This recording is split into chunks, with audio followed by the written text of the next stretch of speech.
जब स्वतंत्रता का समय हुआ, मैं अभी आपका लैंड एक्ट या वो सब पे नहीं जा रहा हूँ, ये कुकी लोगों का, पर्टिकुलरली जो कुकी लोगों का, उसके बाद हमारा एक मेजर प्रॉब्लम चालू हुआ कि इलीगल इमिग्रेशन चालू हो गए इन लोगों का भारत में। अभी भी हमारा जो बर्मीज बॉर्डर है, और एक बात आप लोग ध्यान रखिए, इलीगल इमिग्रेशन मणिपुर में केवल बर्मीज बॉर्डर से डायरेक्टली नहीं हुआ, मिजोरम बॉर्डर के थ्रू फेराइजॉल से भी भयंकर क्वांटिटी में हुआ। जो कि ये एक और बात नोट करना है।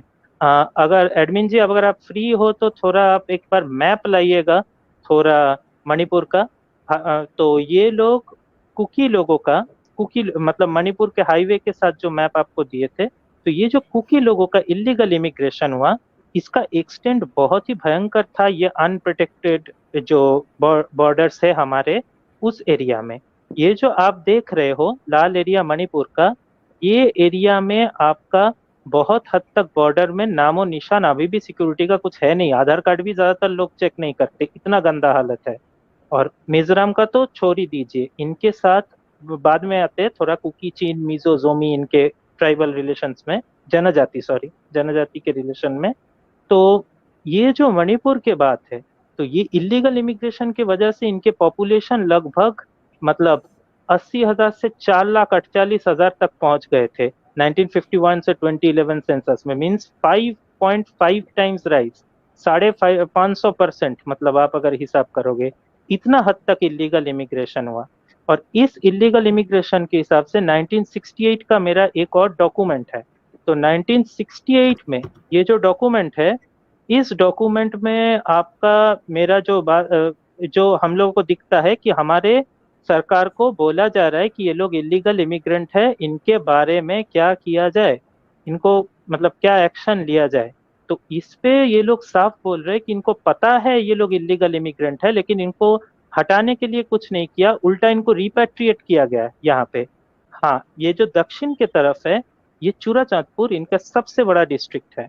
और ये चूराचांदपुर डिस्ट्रिक्ट में आपका मेजर ये ब्लो पड़ा सबसे ज्यादा। और ये जो नीचे आप देख रहे हैं चंडेल, ये जो आप देख रहे हैं तेंगनोपाल, ये सब इलाके में आपका मेजोरिटी पड़ा।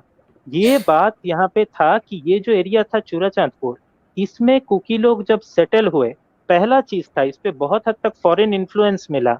तो चर्च बैक्ड कुकी लोग अपने अपने ऑर्गेनाइजेशंस बनवाए, पैरेलल इकोनॉमीज बनवाए, ड्रग ट्रेड सेटअप किए 1980 90s में से सारे फॉरेन एजेंसीज का लेके। तो इसका पूरा कश्मीर जैसा ही प्रिपरेशन था। मैतेई लोगों को पहले अपने जमीन से बेदखल करवाया गया, फिर उनको पूरा एकदम इकोनॉमिकली ब्रेक किया गया। उनके स्कूल सिस्टम्स में, जैसे चूराचांदपुर में यंग लर्नर्स, ये सब जो स्कूल्स है, वहाँ पे सिस्टमेटिकली उनको कन्वर्शन का प्रेशर दिया गया। उनको सिस्टमेटिकली बोला गया कि अपना कल्चर और सिविलाइजेशन से दूर करना।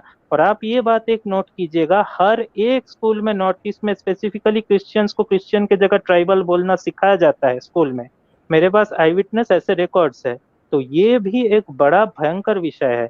और उसके बाद ये लोगों का भूमि खरीद ना सके, इसके लिए इनके जो 1990 से सारे टेररिस्ट ग्रुप्स बनने लगे, जैसे केपीए, केएनओ, केआरए, ये सब। मतलब केएनओ उसके पहले 80s में ही बन गया था, but they started gaining strength उस समय से। तो ये जो सारे टेररिस्ट ग्रुप्स थे, इनका एक मेजर पॉलिसी था कि कोई मैतेई को भूमि खरीदने ना दिया जाए। और एक बात है, आप लोग इसको, मैं बाद में डॉक्यूमेंट्स भी दिखाऊंगा, इसको मैतेई कुकी जेनोसाइड मत समझिए या एथनिक क्लेंजिंग।